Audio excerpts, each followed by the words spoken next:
Hello, hello, hello, mama friends. Welcome back to another awesome episode of the Mama Work It podcast. I am so glad you're here as always. If you are new to the show, my name is Marissa Lonick. I am your host, working mom of 4 kiddos, and the founder of Mama Work It, where we support women in the juggle of mom life, work life, wife life, fill in the blank life, all the lives we are juggling, leading, living.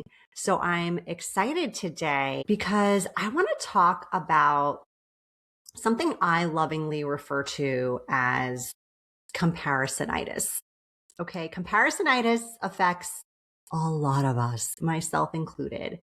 And so I want to talk about how we can not get this horrible sickness.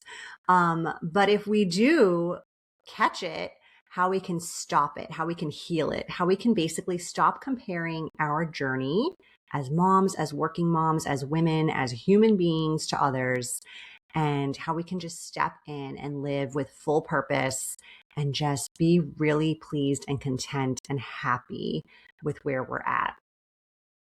I just want to reference the fact that this is really common, and it's really easy to fall into, to catch comparisonitis. So, those days when you're feeling good, you're feeling okay, like not perfect, but just okay. And then, you're like thinking, oh, I'm having a good day. Like things are going my way.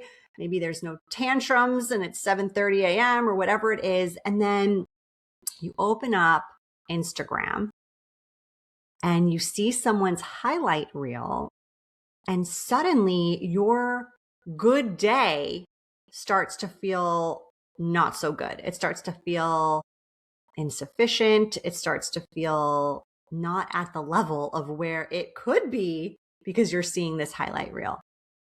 So I know this has happened to me before. Maybe you can relate. And maybe you're comparing lots of things when you're doing that scroll. Maybe it's your career, your business. Maybe it's your parenting style, your patience level with your kids, like the number of crafts that happen in your home. Maybe it is your postpartum body and what you look like versus what someone else is looking like who posted on Instagram. Maybe it's your home aesthetic, right? Like I love seeing those influencers with like the gorgeous, like beigey taupes, all the things in their house. And then it makes me kind of want to look at my house and like throw away all my furniture and start over. And that's not really a possibility, right? So maybe it's the relationship with your significant other. Like everyone looks so happy when you scroll Instagram, and maybe you're not in the best place right now in your relationship. Maybe it's your kids' milestones. Like, holy shit, did you see this kid is winning the spelling bee, or this kid is walking already, or this kid is fill in the blank.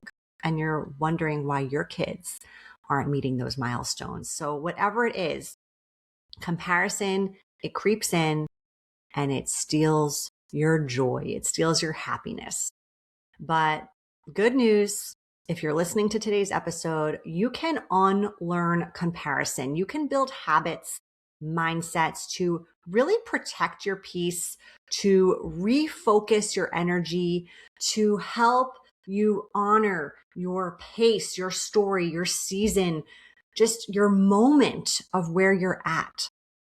So today we're going deep, mama. Like we're not just going to talk about why we compare, but we're going to talk about how to stop it. And we're going to really unpack some tools that you can use to make that happen. So grab your coffee, grab your water, grab whatever's keeping you hydrated, keeping you going, and let's get into it. All right. So let's start with the truth. Comparison, it's a human behavior. We all compare, right? It's normal. I mean, your brain is literally wired to evaluate where you stand in a group. It's a survival mechanism. Now let's add in motherhood, where the stakes feel very high and comparison starts to feel even louder and more prominent. And here's where things get messy. We like to compare apples, our everyday regular life, with oranges, social media things people are posting. Comparing apples with oranges doesn't usually work, right? So it looks like this mom has it all together. It looks like her house is really clean, but what you don't see is you don't see the 3 a.m. breakdown, the fact that she didn't sleep all night and she's exhausted. You don't see maybe that she had her cleaning crew come in that morning. And if it's anything like my house, like the house only stays clean for 15 minutes and then everyone messes it up again, right? Or that there's just this one corner of her kitchen that looks really beautiful and aesthetically pleasing, but everything else is behind the camera. You don't see the struggle that she went through before she got to that moment. And we assume that someone else's success means something about us. We assume that this person getting a promotion makes us feel behind. We assume that this kid's reading already at this age means we're doing something wrong with our kids. We assume that this mom's spotless kitchen means, well, shit, I guess I don't know how to keep my house clean. I must be messy or a hoarder or whatever. And our brains interpret it that way, especially when we're stretched really thin. But I want to remind you, motherhood has no clear measurements. Okay? It's not like school where we had grades. It's not like work where we get feedback, we get promotions. In motherhood, it's very subjective. It's a lot of hoping you're doing the right thing and figuring things out as you go. And so comparison starts to feel like this substitute for validation. But here's the big takeaway here. Comparison is just like any habit you form, it can kind of become this bad habit. But again, the good news is that just like you can stop a bad habit, you can stop comparison. You can replace it with something else. So let's get into social media first and foremost, because I feel like this is the easiest and most prominent way that many of us are falling into the comparisonitis trap. Okay. So you don't have to just quit social media. You don't have to delete every app. That's not what I'm here to tell you today. Like, certainly if you want to do that, more power to you, go for it. I know people in my life who have done this for seasons, like a summer or, a month or whatever it is. And they love it. They feel super refreshed after it. It may not be your jam. It may not be what you want to lean into. It may not even be a possibility for you. I know running a business, I need social media in order to let my audience, my community know about things going on in the business, about the podcast, about all the things. So maybe it's not an option, and that's okay. You don't have to be drastic here. You can totally keep your social media, but you do need boundaries. You do need boundaries. So let's talk about what that looks like, because it could look different for different people. So one idea to create boundaries is you can curate what your algorithm is feeding you. How do you do that? I mean, hey, a simple unfollow, a simple mute, right? So that you're not maybe seeing this toxicity or this trigger coming through on your feed so prominently, so often. So if you're seeing accounts that make you feel less than, if you're seeing accounts or posts that really trigger mom guilt for you, if you're seeing content that does not align with your values or with the higher self version you are looking to become, then simple unfollow, mute. You don't have to go as far as unfriending. I think there are ways that you can kind of like not see the posts, but still remain connected to the individuals, because I know you don't want to maybe start any drama there. And then replace it. Fill your feed with like the real honest content. Fill your feed with people who inspire you rather than intimidate you. Fill your feed with accounts that empower you, with, motivational quotes or things that you can learn from. So super easy. Tip number 1, curate what's happening, what's coming through on your social media algorithm. Tip number 2, I love this. I learned this when I was in the early stages of building my business, but even if you're not an entrepreneur, it's still a great tip. It's create before you consume. Create before you consume. So most of us, we're opening up the app and the first thing we're doing is we're scrolling. We're consuming other people's content. And for me, that can often mess with my brain. So maybe, like I said earlier, you are feeling really good. You open the app and all of a sudden you're not feeling so good. Comparisonitis starts to kick in. And so opening the app and posting your thing first, like not second guessing, not thinking twice, not worrying and comparing what your content looks like compared to someone else's. But just going there first can be really, really empowering. So whether that's a thought, whether that's a photo, whether that's a story, whether that's a reel, whatever it is, but maybe post your reality first before letting someone else's quote unquote reality. And I'm going to say that because not everyone's posting super authentic content on there, can really have a positive effect on your relationship with social media, on your comparison habits, etc. Okay, the last tip when it comes to social media here is to be more mindful of your time and how much time you are spending on these apps.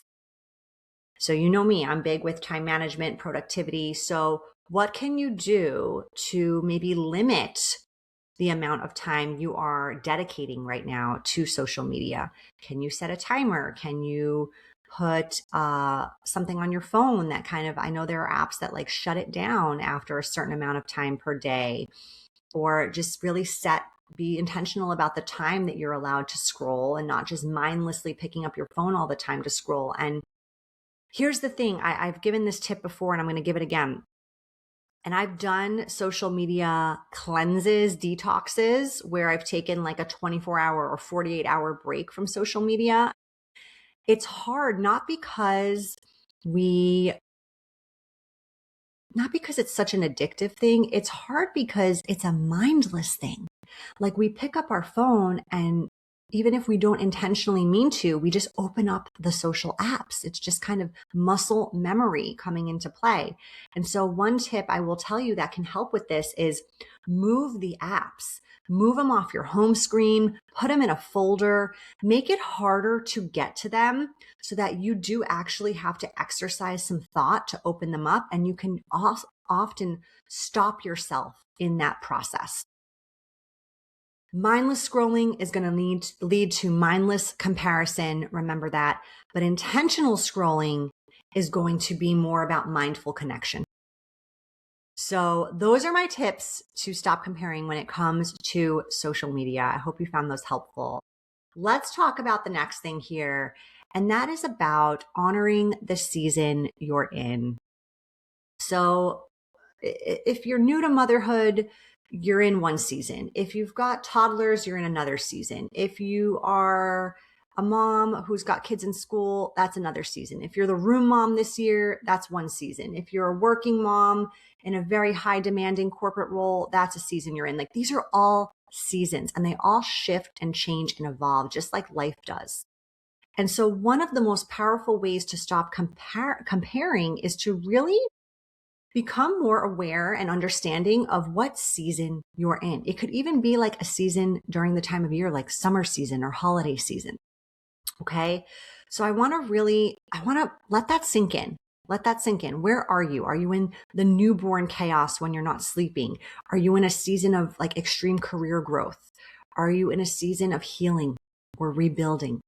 A season of what feels like survival mode, a season of rest, where you just need to pour into your physical, your mental, your emotional health, a season of reinvention, where maybe you're transitioning from one identity to kind of this new identity of where you are. So I want to mention that because it's important to recognize, again, we don't want to compare apples to oranges, especially if we're in one season and we're comparing with someone else who's in a completely different one.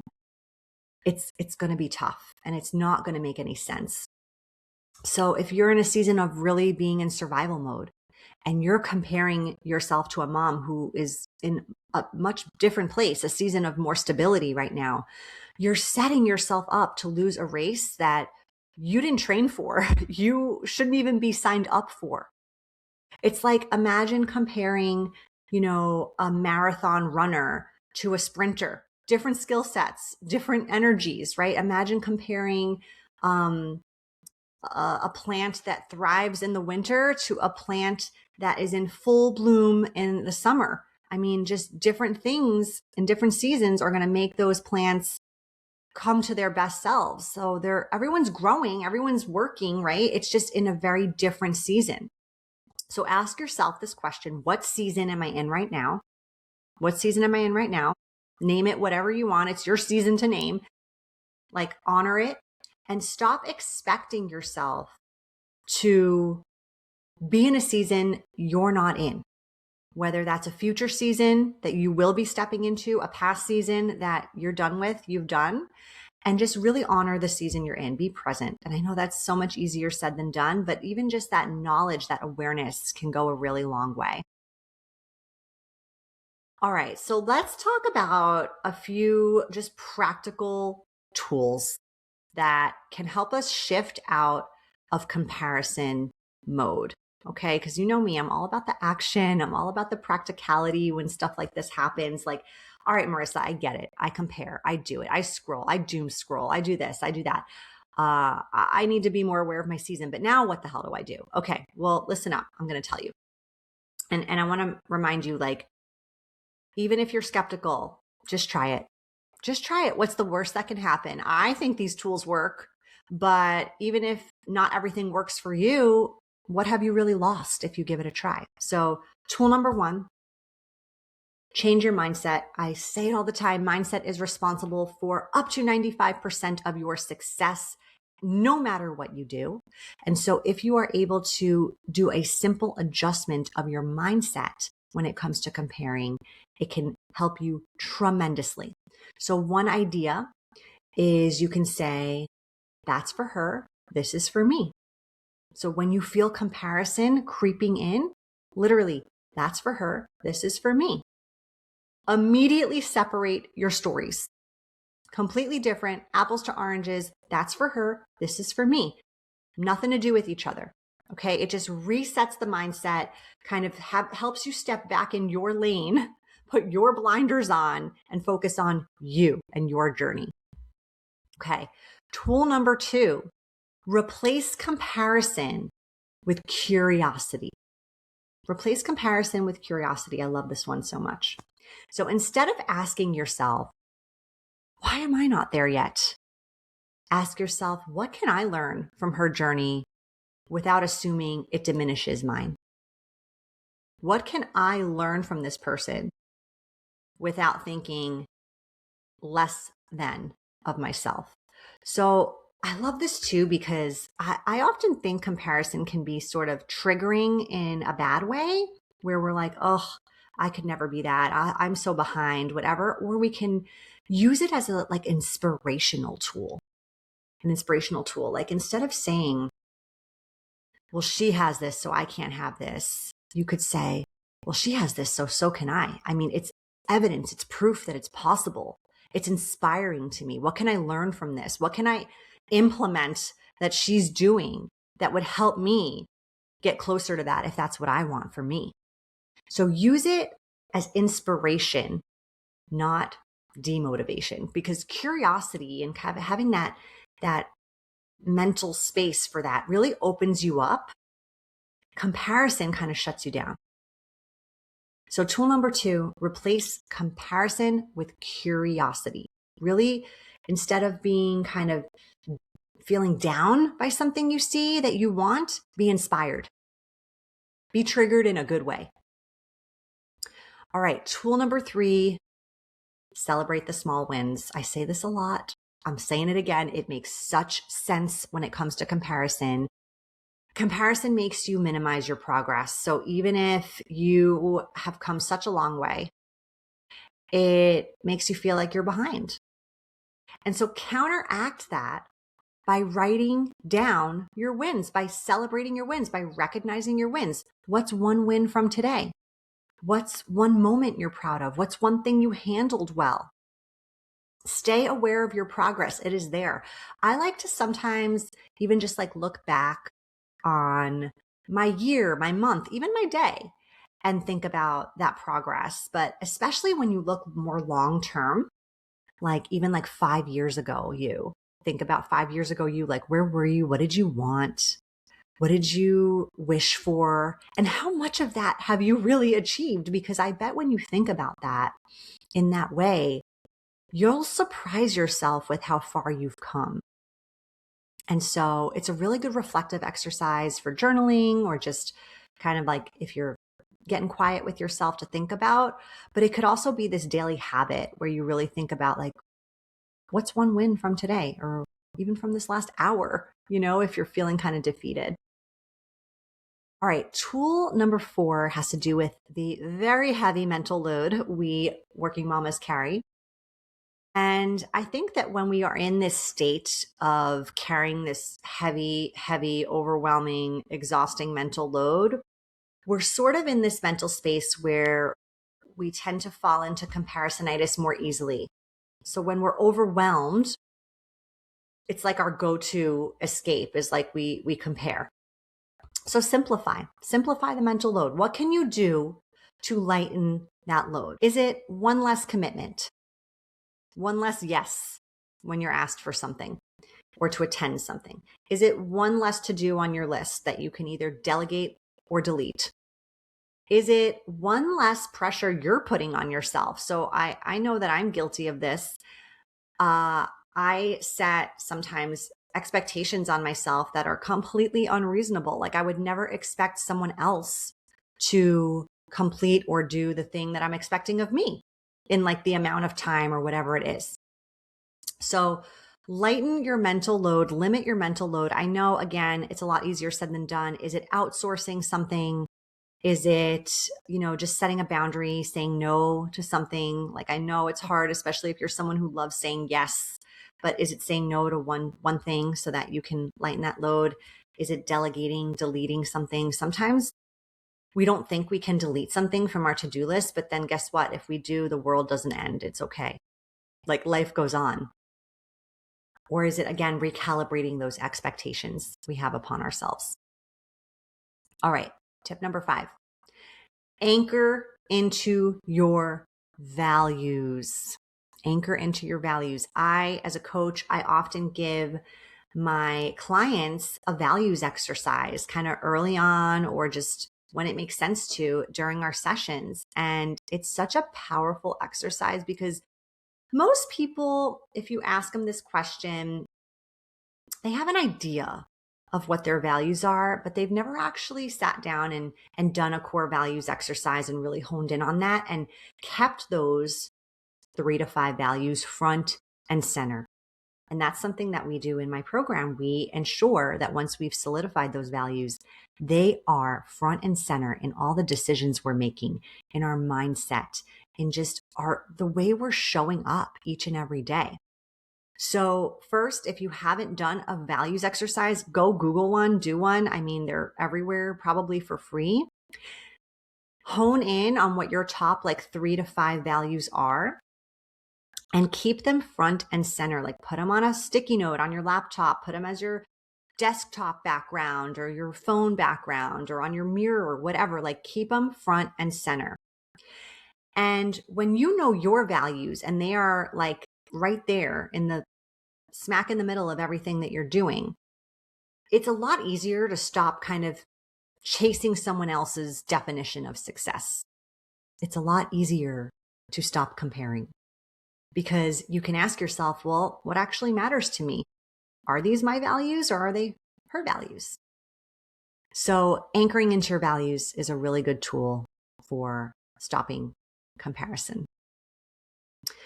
All right. The kind of next thing I want to discuss on this episode is the fact that when you outwardly compare yourself, okay, and even if you're not like speaking these words aloud of like, oh, look at this one or look at that one, it can show indirectly in your behavior. So when you're doing this, your kids are seeing it happen.